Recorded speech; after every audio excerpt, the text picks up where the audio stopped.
"Dad, are you coming to my school play tomorrow?" I asked, holding my lines in one hand.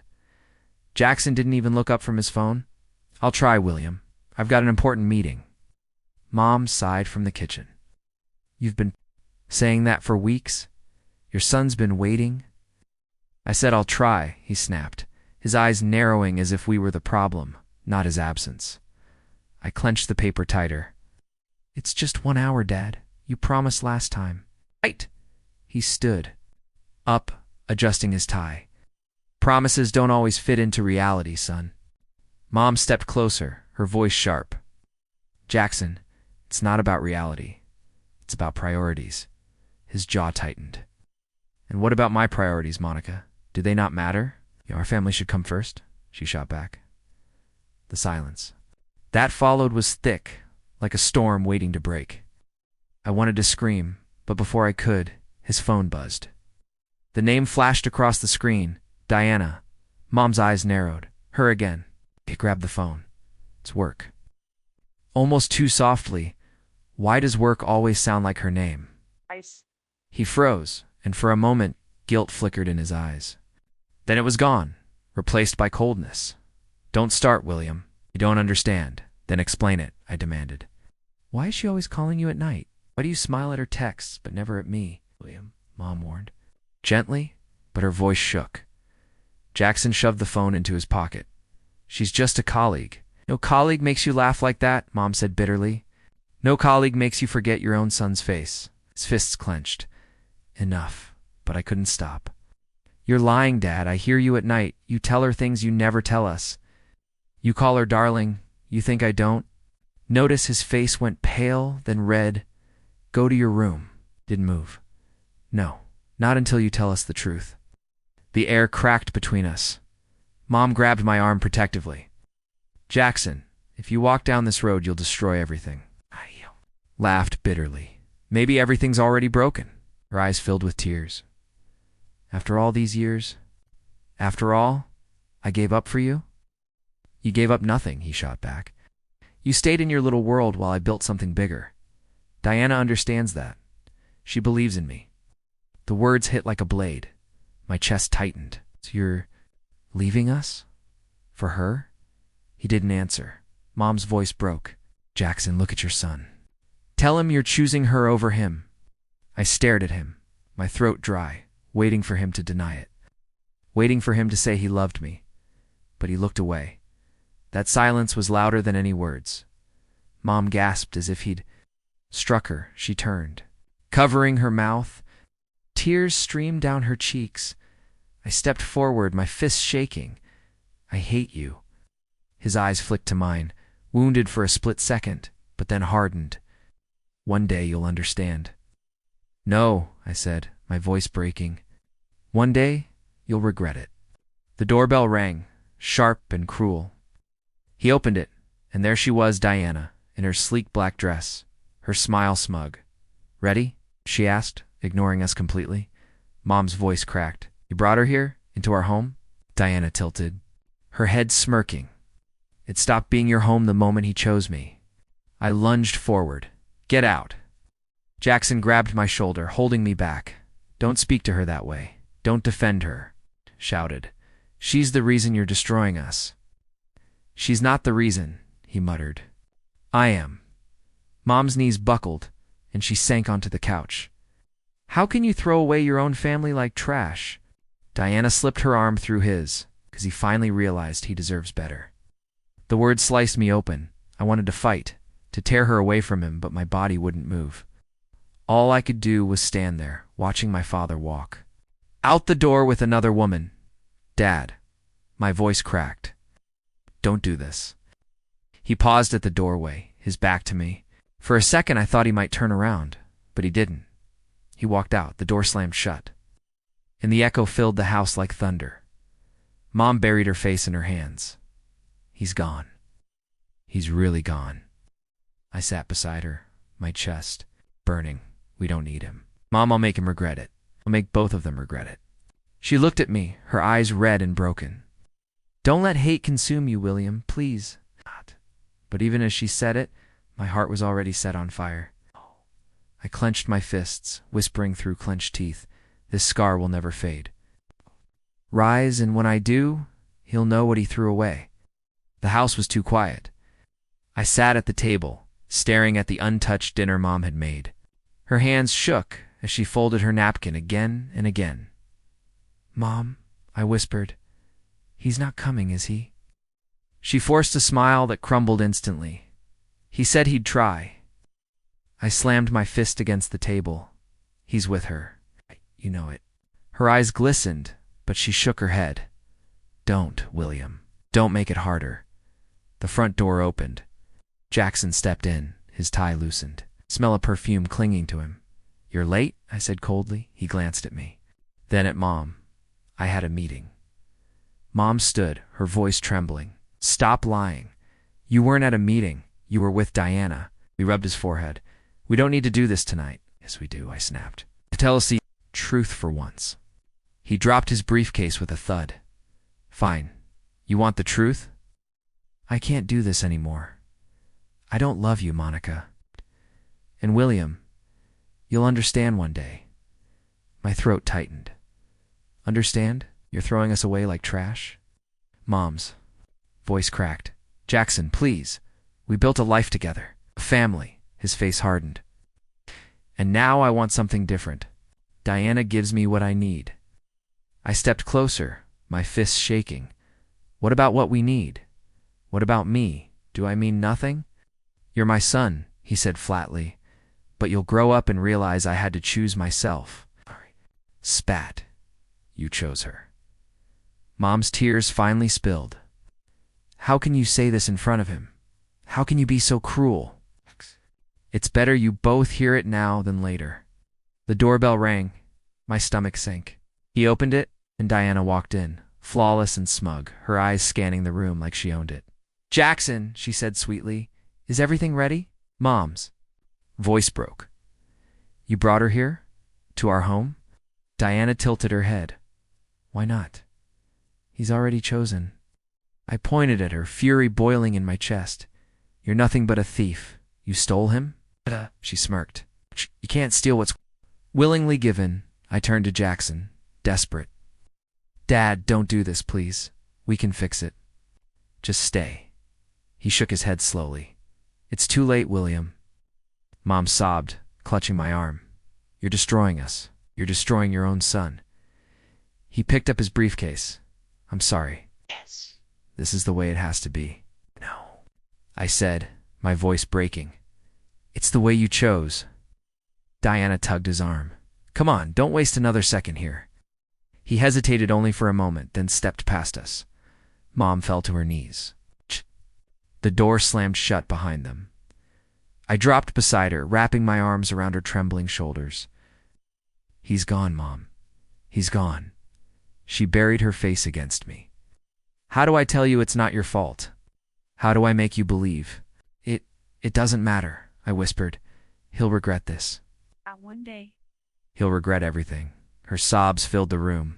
"Don't carry that anger, William. It'll eat you alive." "What?" I couldn't let it go. Die, die, die, die, die, die, die, die, die. I clenched my fists. Staring at the door he'd walked through. "I swear I'll rise so high, he'll choke on his choices. I'll make sure he and Diana see what they threw away." Mom lifted her face, streaked with tears. "Promise me you won't lose yourself." "I promise I'll never forget," I said. The silence after that was heavy, broken only by her quiet weeping and the pounding of my own heart. And in that silence I made my vow. I would never forgive. "William, eat something before I leave," Mom said, tying her worn apron. Her eyes were tired, but she forced a smile. "I'm fine, Mom," I muttered, staring at the cracked kitchen table. "You worked late last night. Why go in so early?" Again, she kissed my forehead. "'Cause you need shoes that don't fall apart. Because you deserve more than this." I grabbed her hand. "I don't care about shoes." "I care about you." Her smile trembled. "I'll be okay.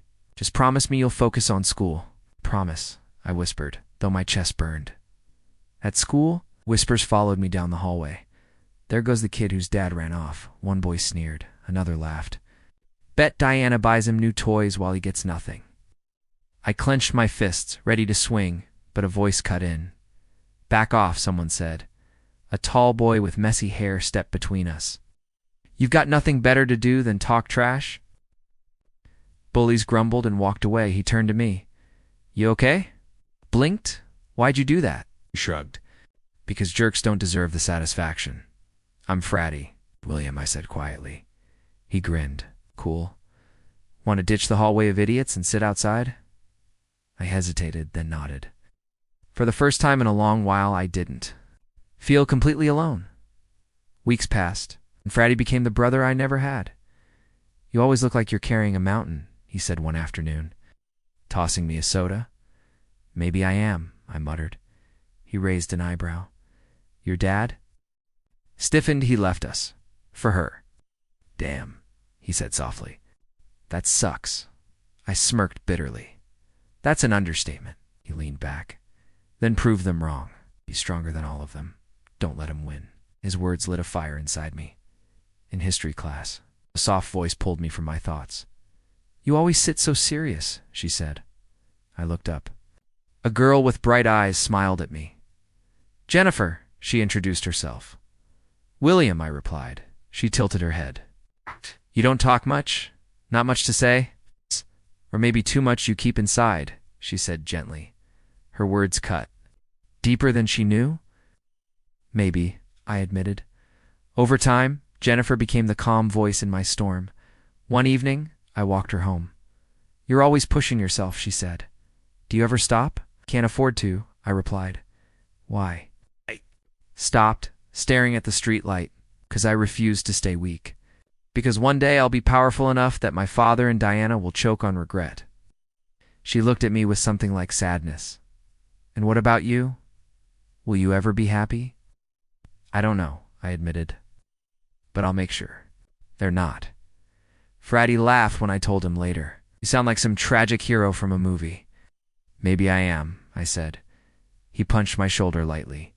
"Nah, you're just William. You're not alone anymore." His words stayed with me. At night, I'd hear Mom coughing after her shifts. But when I asked, she always said, "Don't worry, sweetheart, I'm fine." I sat at my desk, textbooks spread out, her voice echoing in my head. "Focus on school. Build your future." Every late night, every insult at school, every reminder of my father's betrayal only sharpened my resolve. Fratty gave me strength. Jennifer gave me hope. Mom gave me purpose, and I gave myself a promise. I would rise. I would build something so great they could never ignore me. And when that day came, Jackson and Diana would see exactly what they had abandoned. "Asterisk William, you're still here?" my supervisor asked, glancing at the clock. "Yeah," I said, keeping my eyes on the glowing spreadsheet. "Just finishing this report." He sighed. "Most interns leave hours ago. You don't get paid overtime. I'm not here for overtime." I replied quietly. He studied me for a moment, then nodded. "Keep working like this, you'll go far." When he left, I leaned back, staring at the ceiling. My hands ached, but I welcomed the pain. It meant progress. Days blurred into nights. I memorized reports, studied numbers, watched executives argue, and wrote notes until my pen bled. Fratty teased me when I told him, "Man, you're working like you're already CEO." "Maybe one day," I said. He laughed. "No, maybe. Just don't burn out before you get there." The night of the networking event arrived. My first real chance to step out of the shadows. I straightened my tie nervously. Jennifer's voice echoed in my head. "Stay calm. Confidence isn't loud, it's steady." I walked into the ballroom. Crystal chandeliers sparkled above, conversations buzzed, and the air reeked of money and perfume. A man bumped my shoulder. "Watch where you're going, kid."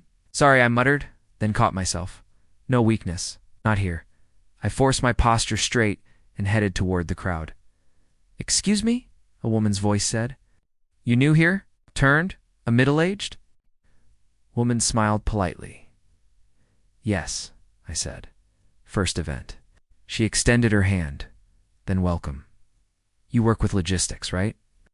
I shook her hand. "Finance division, actually. Just started, but learning fast." Her eyebrows lifted. "Ambitious." That'll serve you well here. Words steadied me. I blended into the conversations, listened more than I spoke, and learned. Then I heard a voice that froze my blood. Diana, the investors are waiting. I turned slowly. Jackson stood there, gray streaking his hair, but his presence unchanged. Beside him, Diana looked polished, confident, her eyes sharp as knives. My throat tightened. Not now. Don't break. I stepped forward. Good evening, I said evenly. Jackson turned, brows furrowing. Do I know you? My lips curved slightly. It's been years, I suppose you wouldn't recognize me. I'm William. His face drained of color.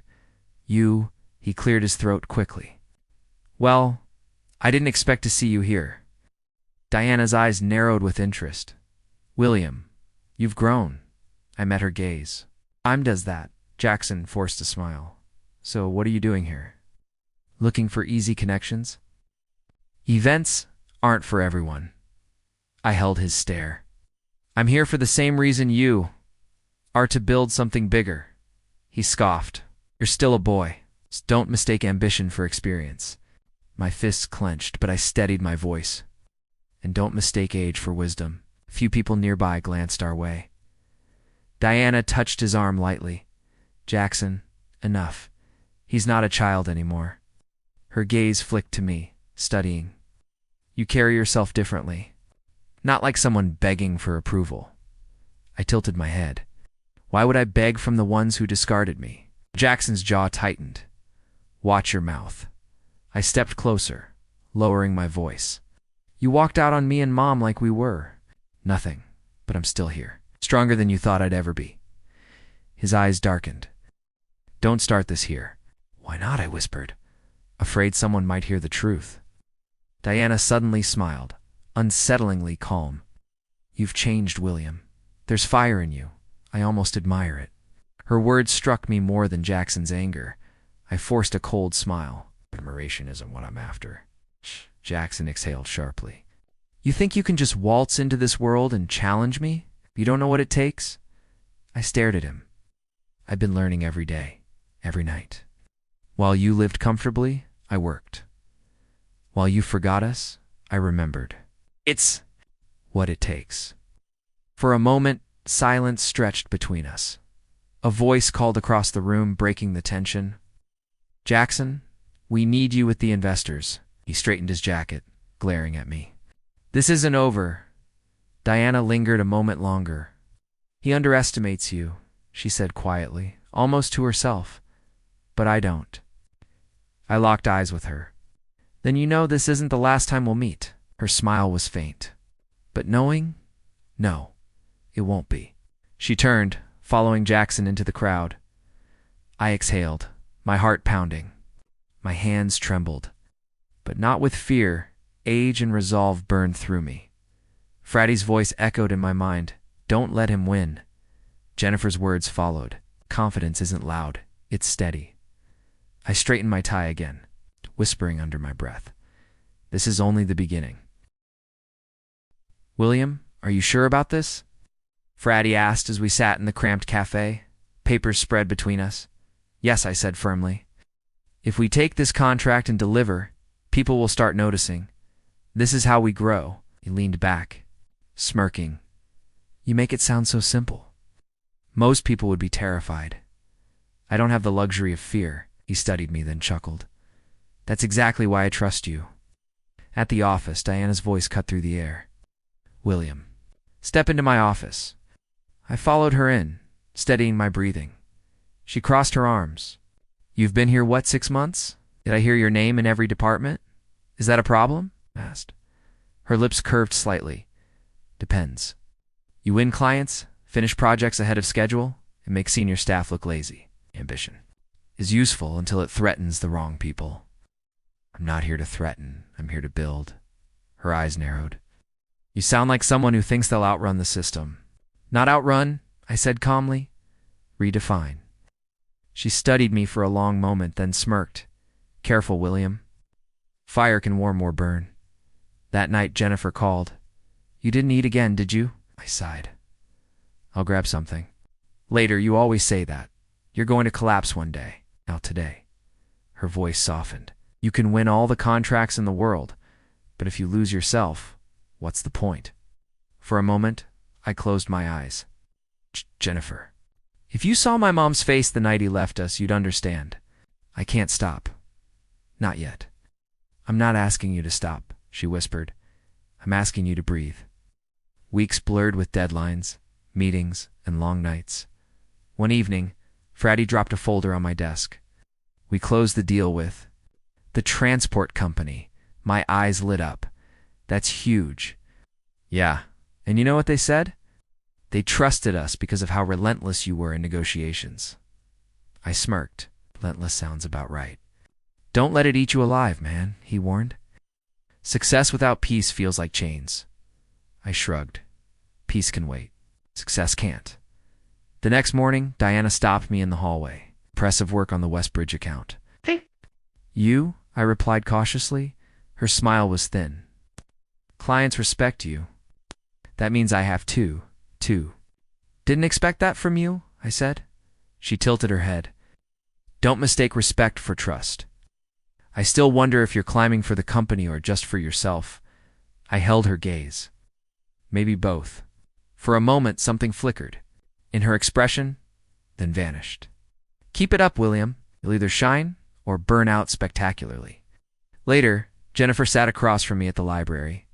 She watched me scribble notes furiously. You don't even blink when you write, she said. Focus, I muttered. Obsession, she corrected. You think beating Diana and proving yourself will heal what he did? My pen froze.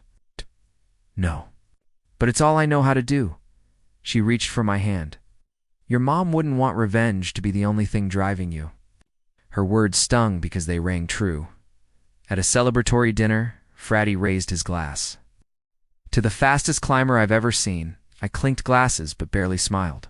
What's wrong? He asked. Every win feels empty, I admitted. Empty. Like I'm collecting trophies. I can't show the one person who matters. Your mom, he said softly. I nodded. She sacrificed everything, I keep thinking. Would she be proud or would she see the anger still controlling me? Fratty leaned forward.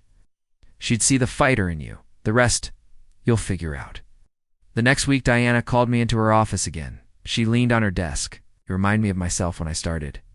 Sharp, hungry, dangerous. I asked. Ambition cuts both ways. I underestimated you, William. That was my mistake. But don't think I'll keep making it. I smiled faintly. Wouldn't want you to. Her eyes glimmered. Good, because now you're on my radar. And being on my radar is both an opportunity and a threat. I'll take both, I said. She studied me, then gave a quiet laugh. You really are your father's son, though. Somehow entirely different. The words hit harder than I wanted them to. That night, I stood alone in my apartment, staring at the city lights. My phone buzzed with messages of congratulations, but none of them mattered. I whispered to myself, Mom, I'm getting closer. But why does it feel like the higher I climb, the further away your smile becomes? The silence answered me, heavy and cold. Asterisk, William, are you ready for this meeting? Fratty asked, as we walked through the glass doors. I adjusted my tie. More than ready. Today, Diana learned she doesn't own every win. He smirked. Careful. You sound like you're walking into war. I am. Inside the boardroom, Diana's voice carried. Our proposal is strong. The clients will see the value of experience. Now, I set down my folder. Or they'll see the value of innovation. Her eyes flicked toward me. You're still green. William, don't overestimate yourself.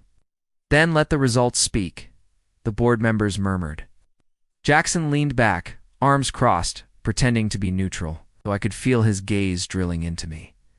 When it was my turn to present, I stood tall. We don't need to repeat the same tired strategies. The market is shifting, and if we don't adapt, we'll sink. My plan reduces costs, expands reach, and builds loyalty not next year. But now, a board member leaned forward. You're saying you can secure returns in half the time Diana projected? Yes, I replied. Because while she talks, About caution, I talk about results. The room stirred with interest. Diana's smile tightened. Bold words. Do you have proof? I slid the charts forward. Every number backs me up. The clients already hinted they prefer my direction. The silence that followed was sharp, broken only by whispered agreement around the table. After the meeting, Diana cornered me in the hallway. You embarrassed me in front of the board. No, I said evenly. You embarrassed yourself by underestimating me. Her jaw clenched. You think one deal makes you untouchable? It makes me undeniable. She leaned closer. Enjoy the spotlight while it lasts. You're still just a boy chasing ghosts. I met her stare. And you're still terrified that boy is becoming stronger than you. Later, Jackson stormed into my office. The door slammed shut. You arrogant child, he spat. How dare you humiliate Diana like that? I stood slowly. Funny, you didn't seem this angry when you humiliated Mom and me. His face hardened. This isn't about family. This is business. No, I shot back. This has always been about family. You chose her over us, and now you can't stand that I'm proving you wrong in your own kingdom. His hands trembled as he pointed at me. You're nothing. Without this company, don't forget who built it. I haven't forgotten, I said coldly. I just remember who destroyed everything I loved in the process. The board meeting reconvened later that week. One member spoke up. Williams. Proposal has already drawn early interest. We recommend moving forward with his strategy. All eyes turned to Jackson. His face reddened. This company was not built on childish risks. I rose, my voice steady. It wasn't built on betrayal either, but that didn't stop you. Gasps filled the room. Jackson's glare could have burned through stone. Watch your mouth. For years I watched you walk away. I watched Mom break her back to keep us afloat. And now I watch you act as if none of it mattered. You don't understand? I understand perfectly. I cut him off. You left us for power, for Diana, and for ego. And now, the very power you worship slips through your hands. Diana finally spoke. Enough. This isn't therapy, it's business. I turned toward her. Then let's talk business. Clients chose my plan. The board supports it. That's not emotion. That's victory. Her expression froze. For once, she had no sharp reply. The chairman cleared his throat. It's settled. We proceed with William's direction. A wave of approval rippled through the room. Afterward, as the members filed out, Jackson grabbed my arm. His voice shook. With rage, you think this makes you better than me? I looked him in the eye. No, it makes me free of you. His grip loosened. The first time I saw fear flicker behind his anger. That night I called Jennifer. You did it, didn't you? She asked softly. Yes, I whispered. I beat her. I stood against him, and the board finally saw me. Her voice carried warmth. So why do you sound so heavy? I sank into my chair, because no victory will ever erase what he did. And I don't know if beating them will ever heal what's broken inside me. Maybe healing doesn't come from beating them, she said gently. Maybe it comes from proving to yourself that you're more than their betrayal. I closed my eyes for the first time. I allowed myself to breathe. Fratty barged into my office. You've seen the headlines, right? I looked up from the papers. Which one? Diana's got enough scandals to fill a book. He dropped a newspaper in front of me. Misused company funds. The board's restless. It smirked. Her kingdom is finally crumbling. He frowned. Don't sound too eager. This isn't just about beating Hertz, about building something better. Tell that to the boy they laughed at for being abandoned, I muttered. Later in the cafeteria, whispers followed Diana as she walked by. Her sharp heels couldn't drown out the murmurs. An employee leaned toward me. Hey, if you're taking charge, we're with you. I nodded. Do your job well. The rest will follow. Diana's eyes met mine across the room, cold and furious. She knew the tide was turning. That evening, Jennifer called. You sound restless. I can't help. I admitted. She's slipping, and I need to finish this. Her voice softened. William, don't lose yourself in revenge. You're winning already. Winning isn't enough, I whispered. Not while Mom still lies awake coughing from years of stress. Silence stretched before she said, "Then fight, but don't forget why you started. Don't become them." Home, Mom sat hunched on the couch, a blanket over her shoulders.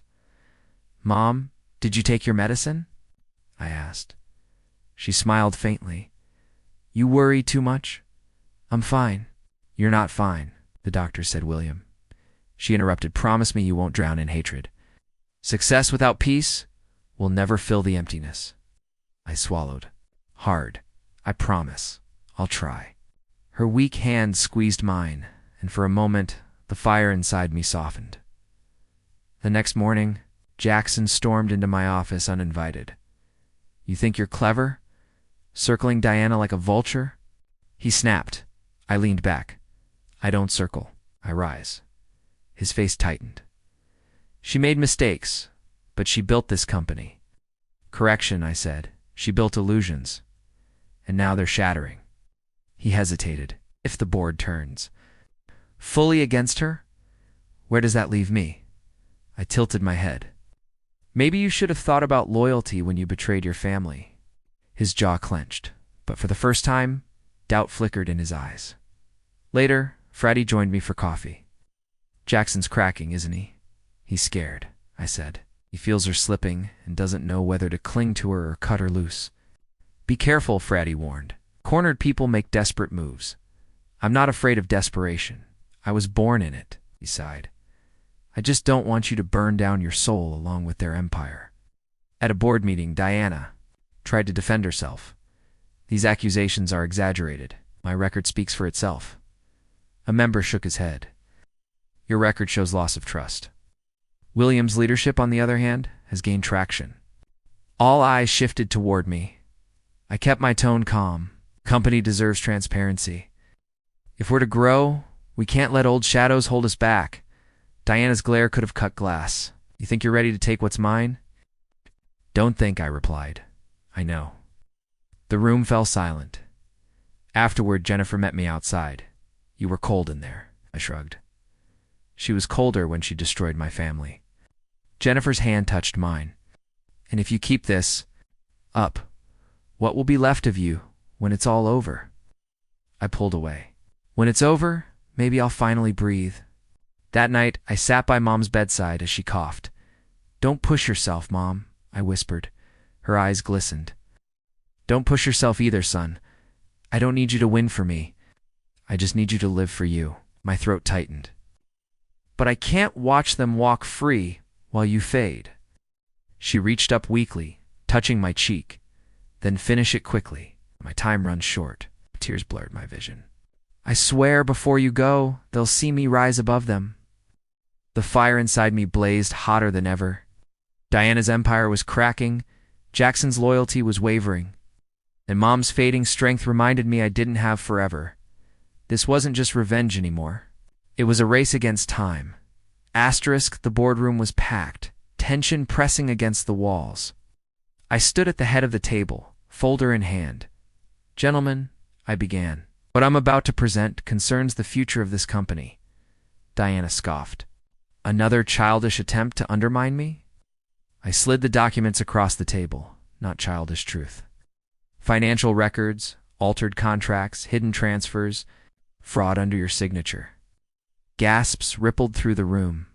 "You forged these," Diana snapped, her voice shrill. I kept my tone even. "Every document has been verified by independent auditors. The evidence is undeniable." A board member frowned. "Diana, do you deny this?" Her eyes darted. "This is Jackson's doing.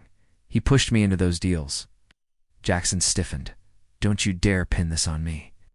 "You were the one whispering in my ear," she hissed. "Every risk I took was because of you." I stepped closer. "So now you blame him? After years of pretending you were untouchable?" Her voice cracked. "He wanted power. I gave him a throne. Now he leaves me to burn." Jackson slammed the table. "Enough, I sacrificed everything for you, my wife, my son, my dignitand. You call me the reason you're falling?" I met his eyes coldly, finally realizing the poison you drank. Flinched. The board chair cleared his throat. The evidence stands. Diana, your actions have endangered the company. I cannot allow this to continue. You fools, she screamed. I built this empire. Without me, you're nothing. I raised my voice, steady and sharp. Without integrity, there is no empire. You didn't build, you corrupted. Her face twisted. Do you think you're better? You're just the bastard child of a weak woman and a cowardly man? My jaw tightened. Say what you will about me, but today you fall. The board voted swiftly, unanimous. Diana was removed. She shot up from her chair, eyes blazing. This isn't over. I'll drag you all down with me. Security entered. She fought, screaming obscenities, blaming Jackson, blaming me, blaming anyone but herself. Get your hands off me. She shrieked as they dragged her out.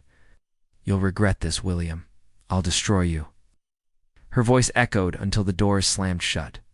Silence settled like ash. Jackson sat frozen, staring at the empty doorway. All these years, sacrifices, and she turns on me like this. I folded my arms. You chose her. You abandoned Mom and me for her promises. His voice broke. I thought she loved me. I thought you thought wrong, I cut in. And now you see the truth. He looked at me desperately, William. Son, I made mistakes. I see that now, but maybe we can fix what's broken. I stared at him, memories flashing, Mom's tears, lonely nights, the humiliation of being branded the abandoned boy. Fix? I said quietly. You can't fix a wound you carved yourself. His lips trembled. I regret it. Every day I regret it. Too late, I said flatly. Mom carried the weight while you played king beside a fraud. You don't get to come back now. He leaned forward. Please. Let me at least try to be a father again. I met his pleading gaze with ice. I don't need a father. I became a man without you. He recoiled as if struck. The board chair cleared his throat again. William, the company will need steady leadership in this transition. You've proven capable. I nodded. I'll ensure stability. No more lies. No more shadows. The members murmured agreement. For the first time, the room felt like it belonged to me. Jackson sat slumped, staring at the table. So it's true, he whispered. I've lost everything. I walked past him, pausing only to say, You chose your path. Now live with it. Outside the boardroom, Jennifer met me with wide eyes. I heard the shouting. What happened? It's done, I said. Diana's finished. Her hand touched my arm. And Jackson, he's broken. She tore him down faster than I ever could. Jennifer's gaze softened. And you, how do you feel? I looked at her, unable to summon joy. Empty, victorious. But empty, she sighed. Revenge doesn't. Fill the void, William. You've proven yourself. But what now? I didn't answer. The fire that had fueled me for years flickered uncertainly, leaving only smoke behind. That night, I returned home. Mom sat in her chair, breathing shallow. Did it happen? She asked weakly. Yes, I said softly. She's gone. Never hurt us again. Her lips curved in the faintest smile. Good now, maybe. You can rest. I knelt beside her. I don't know how she touched my cheek. Then learn, because revenge ends, but life must go on. Her fragile voice echoed in my chest long after she drifted to sleep. For the first time, I realized Diana's fall wasn't the end. It was only the beginning of something else, something I still didn't understand. But one truth was clear. Jackson and Diana's empire of betrayal was finally rubble, and I stood above it. The boardroom was silent when the chair cleared his throat. Gentlemen, with Diana removed, we must decide leadership. Stability is essential. Eyes turned to me. One member leaned forward. William has proven himself. He outmaneuvered Diana, secured clients, and earned trust. Another added, he carries the company's vision better than anyone. I felt their gaze press into me, but I stayed quiet until the chair spoke. Shall we put it to a vote? Doubt flickered across Jackson's face. This is madness. He's too young. I met his stare. Too young or too much of a reminder of your failures? Gasps stirred, but no one defended him. The chair nodded. All in favor of William as the new CEO? Hands rose one after another. Unanimous. The gavel struck. It is decided. Well, Yang, the company is yours. Ow. My chest tightened as the words sank in. Jackson's face drained of color. He whispered almost to himself, the empire I gave everything for now belongs to the son I left behind. I didn't soften. Not just the son you left, the one you underestimated. He slumped in his chair, eyes hollow. You'll never understand what it cost me. I leaned closer. It cost you, Mom. It cost you me. That's the only truth that matters. He had no reply. Outside, Fratty clapped me on the back. CEO. Huh. I knew you'd do it. Still feels unreal. I smirked. Unreal, but earned. Every late night, every deal, every insult, I turned them into fuel. Jennifer joined us, eyes shining. And now you sit where they thought you'd never reach. I'm proud of you, William. Her voice steadied me more than the applause inside. Fratty grinned. So what's the first move, boss? I corrected. Leader.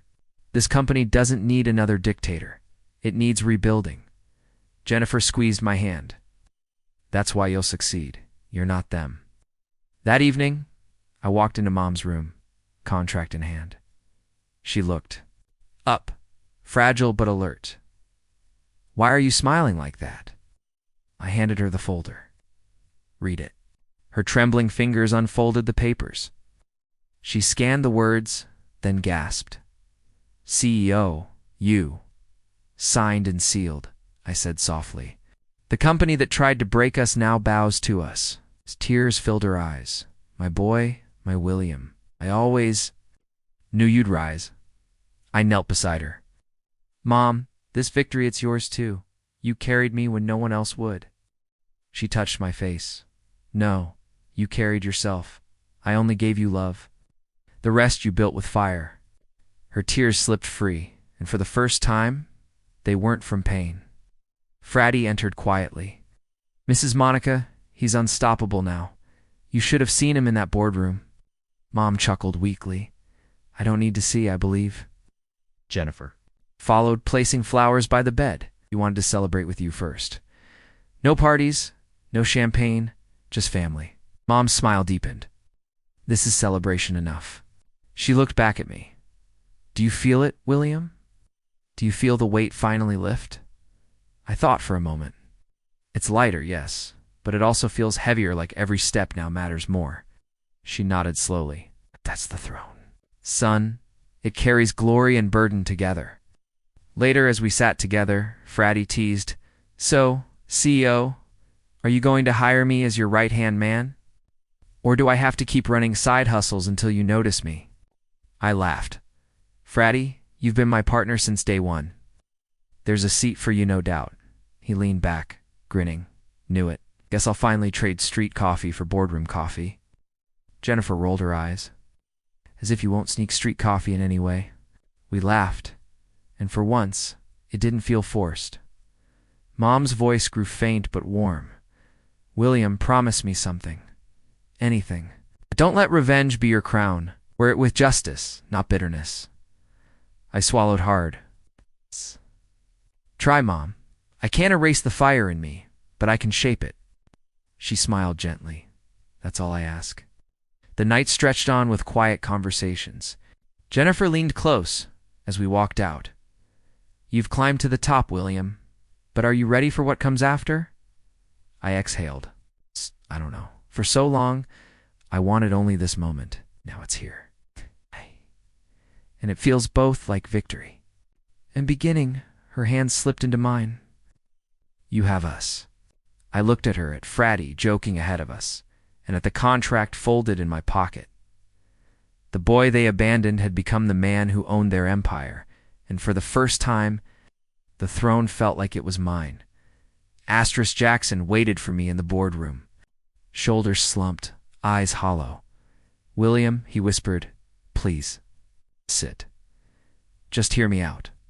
I crossed my arms. Say what you need. I won't sit. Rubbed his face with trembling hands. I lost everything. Diana, the company, my name. All because I was blind. I betrayed you. I betrayed your mother. I let ambition make me a fool. I clenched my jaw. You didn't just betray us, you abandoned us. Don't dress it up as blindness. You chose her. His voice cracked. I thought she loved me, thought she'd make me stronger. But she drained me, poisoned me, left me hollow. I see it now. Too late. Too late is right, I said coldly. He stepped closer, desperation in his eyes. I need your forgiveness, William. I can't live with this weight. I stared at him, my chest heavy. You want forgiveness to ease your guilt. But where was that when Mom cried herself to sleep? Where was that when I was a boy begging for answers? His lips trembled. I was weak. I see it now. I shook my head. You don't deserve my forgiveness. His shoulders sagged. So that's it? I spend the rest of my life drowning in regret. You made your choice, I said firmly. You chose her over us. Now live with it. His eyes filled with tears. William, I am still your father. I turned toward the door. Oh, you're just the man who gave me his blood. Nothing more. I left him there, broken in the silence. Outside, Fratty leaned against the wall. That sounded rough. You okay? I exhaled slowly. He wanted forgiveness, but I couldn't give it. Miss Fratty nodded. Good. Some people don't deserve clean slates. He wrote his ending when he left you both behind. Jennifer stepped beside him, her eyes softer. Still, forgiveness isn't for him, it's for you. Maybe someday when you're ready, you'll let it go. Not for Jackson, for yourself. I rubbed my temples maybe, but not today. That night I sat beside Mom's bed. Breathing was shallow, but her eyes lit up when she saw me. William, she whispered, you look tired. I'm fine, Mom. I just had to face him. Her hand weakly searched for mine. Jackson? Yes. He begged for forgiveness. Her lips curved faintly. And what did you say? I swallowed hard. I told him the truth, that he chose her, and now he must live with it. Her eyes closed for a moment, tears forming. They were stronger than I ever was. I could never tell him those words. I squeezed her hand gently. You didn't need to. You carried me through the storms. That was enough. She smiled faintly. I'm proud of you, William. You carried our pain and turned it into strength. Don't talk like this is the end, I said, voice cracking. Her gaze softened. Every story has an ending, my son. Mine is near, but yours. Yours is only beginning. Tears blurred my vision. I need you here to see it all, to see me grow into the man you always believed I could be. She touched my face weakly. I've already seen enough. My heart is full. You became more than I dreamed. Her breathing slowed, her hand falling gently against mine. Mom, my voice shook. Stay with me, please. But the stillness answered. She had gone, peaceful, proud, free of pain. The funeral was quiet, private. I stood beside Fratty and Jennifer. Watching the earth close over the woman who gave me everything, Fratty whispered, She'd be smiling right now if she could see you standing here. I nodded, tears streaming. She believed when no one else did. Jennifer rested a hand on my shoulder. Now she rests, knowing her belief was never wasted. I closed my eyes, letting the silence settle. Revenge had been my fire, but this loss reminded MIT wasn't revenge alone that kept me alive. It was survival. It was her love. Weeks later, I stood in my office, the CEO's office. The city skyline stretched before me, glittering in the night. Papers covered my desk, the symbol of power I once dreamed of. Fratty leaned against the window. You've got it all now. It's a title, the office, the empire. Does it feel worth it? I looked out at the skyline. Worth it? No. Necessary? Yes. Jennifer crossed her arms gently. You've closed one chapter, William. Don't let the scars define the next one. I nodded slowly. You're right. Revenge gave me strength, but healing will give me peace. They both smiled faintly, leaving me alone with the city lights. I stepped closer to the glass, pressing my palm against the cold window. This isn't just revenge, I whispered to myself. This is survival. This is my story. The skyline glowed back at me, a reflection of the empire built from betrayal, pain, and finally, closure. And for the first time, I felt ready to live beyond the fire.